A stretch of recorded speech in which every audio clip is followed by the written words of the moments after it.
But first tonight, two frightening experiences for two teen drivers. 1 minute they're driving along, the next someone is frantically waving them down, telling them something is wrong with their car and they need to pull over. Here's Josh Chapin with why they're glad they never stopped.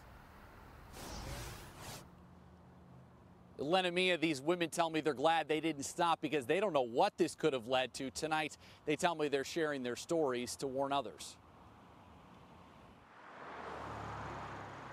If there's one thing that's a constant in Houston, it's traffic, seemingly every day on Westheimer near the Beltway. So I was coming home pretty late. I want to say it was past 11 p.m. Nearly a week ago, Loreal San Miguel said she had an alarming encounter in traffic. Somebody pulled up next to me at the light and they were kind of revving their engine a lot.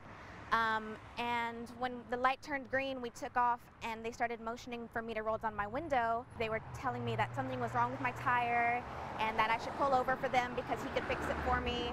And meanwhile, I was panicking. I was obviously really scared because I was like, what's wrong with my tire? She said she had had issues with her tires before, 3 blowouts recently, so she knew what to look for. When I was driving and I couldn't feel anything wrong with my car and none of my alarms were going off, I thought was maybe a joke. I thought they were just messing with me.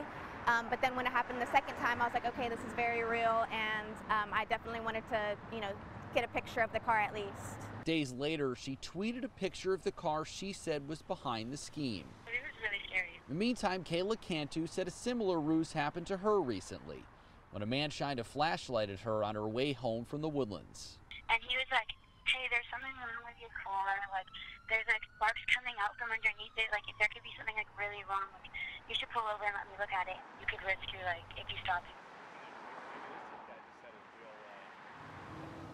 Kayla Cantu, you just heard from her, said she was followed for something like 40 miles all the way from the Woodlands to her home in Katy. Moving forward, HPD has some helpful advice so you avoid becoming a victim. First of all, don't pull over for anyone unless you know for sure it is law enforcement. Call HPD's non-emergency line to report suspicious activity. And if you really got to pull over, make sure you do that in a well-lit, populated area, and then there, call for help. Lenamia, back to you.